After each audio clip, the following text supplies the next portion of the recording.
ഹരിയാനയിൽ മൂന്നാം തവണയും ഭരണം ഉറപ്പിക്കാനുള്ള തീവ്ര ശ്രമത്തിലാണ് ബി.ജെ.പി. ശക്തമായ ഭരണവിരുദ്ധ വികാരമാണ് വീണ്ടും അധികാരം നേടാനുള്ള പാർട്ടി മോഹങ്ങൾക്ക് കരിനിഴൽ വീഴ്ത്തുന്നത്.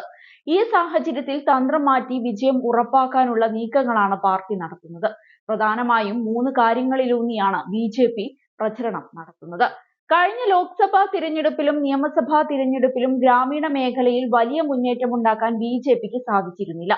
മാത്രമല്ല, ഇക്കഴിഞ്ഞ ലോക്സഭാ തിരഞ്ഞെടുപ്പിൽ ഗ്രാമീണ മേഖലയിലെ 45ഓളം നിയമസഭാ സീറ്റുകളിൽ കോൺഗ്രസ് വലിയ മുന്നേറ്റം നേടുകയും ചെയ്തു. ഈ സാഹചര്യത്തിൽ ഗ്രാമീണ വോട്ടർമാരെ ലക്ഷ്യം വെച്ചുള്ള പ്രചരണത്തിന് ബി.ജെ.പി. പ്രാധാന്യം നൽകിയിട്ടുണ്ട്.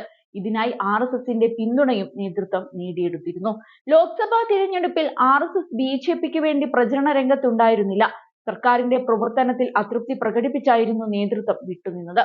ഇത് തിരിച്ചടിയായെന്ന വിലയിരുത്തലിന്റെ പശ്ചാത്തലത്തിൽ കൂടിയാണ് ആർ.എസ്.എസിന്റെ പിന്തുണയും ബി.ജെ.പി. തേടിയത്. പാർട്ടിക്ക് വേണ്ടി താഴെത്തട്ടിൽ ഇറങ്ങിയുള്ള പ്രചരണമായിരുന്നു ആർ.എസ്.എസ് കാഴ്ചവെച്ചത്. സർക്കാരിന്റെ പ്രവർത്തനങ്ങളും വികസന മുന്നേറ്റങ്ങളും ജനങ്ങൾക്കിടയിൽ ചർച്ചയാക്കി മാറ്റാനും ആർ.എസ്.എസ് ശ്രമിച്ചിരുന്നു. ഇതിനായി 150ഓളം വളണ്ടിയർമാരെ ആർ.എസ്.എസ് നിയോഗിച്ചിരുന്നു. സംസ്ഥാനത്തിന്റെ 27% ജാട്ട് വിഭാഗങ്ങളാണ്. പൊതുവെ കോൺഗ്രസിനെ പിന്തുണയ്ക്കുന്നവരാണ് ഈ സമുദായം. ജാട്ട് ഇതര വോട്ടുകളാണ് ബി.ജെ.പി. പ്രധാനമായും കണ്ണുവെക്കുന്നത്. ബ്രാഹ്മണ സമുദായം, ബനിയ വിഭാഗം, ഗുജ്റാർ, രാജ്പുട്ട്, പഞ്ചാബി, സുനറാസ്, സൈനീസ്, റോൾ, കുമ്രാസ് തുടങ്ങിയ വിഭാഗങ്ങളുടെ പിന്തുണയാണ് ബി.ജെ.പി. ലക്ഷ്യം വെക്കുന്നത്. മാത്രമല്ല, മുഖ്യമന്ത്രിയായി നയാബ് സിംഗ് സൈനിയെ നിയോഗിച്ചതോടെ ദളിത് വിഭാഗത്തിന്റെ പിന്തുണ നേടാനായെന്നും ബി.ജെ.പി. പ്രതീക്ഷിക്കുന്നുണ്ട്. ദളിത് വിഭാഗക്കാരിയും കോൺഗ്രസ് നേതാവുമായ കുമാരി സെൽജയ്ക്കെതിരെ പാർട്ടിയിൽ നിന്നും ജാതി അധിക്ഷേപം നേരിട്ടപ്പോൾ വിഷയം രാഷ്ട്രീയമായി ആയുധമാക്കാൻ ബി.ജെ.പി. ശ്രമിച്ചിരുന്നു. തങ്ങൾ ഒറ്റക്കെട്ടാണെന്ന് അവകാശപ്പെടുമ്പോഴും കോൺഗ്രസിൽ മുൻ മുഖ്യമന്ത്രി ഭൂപീന്ദർ സിംഗ് ഹൂഡ വിഭാഗവും മുതിർന്ന ദളിത് നേതാവായ കുമാരി സെൽജയുടെ നേതൃത്വത്തിലുള്ള വിഭാഗവും തമ്മിൽ തർക്കം നിലനിൽക്കുന്നുണ്ട്.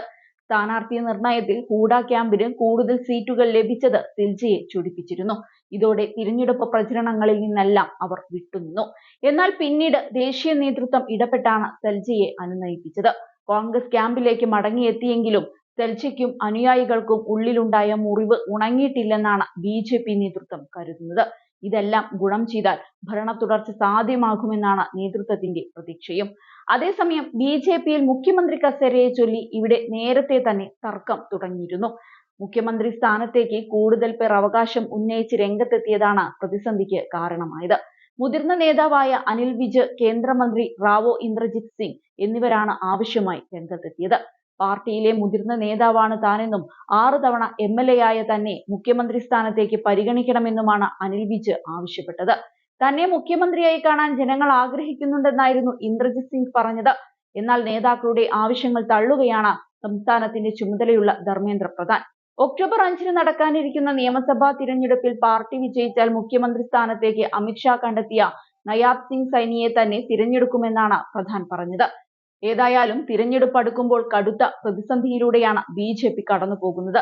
സ്ഥാനാർത്ഥിത്വം ലഭിക്കാതിരുന്നതോടെ ഇതിനോടകം തന്നെ നിരവധി നേതാക്കളാണ് ബി.ജെ.പി. വിട്ടത്.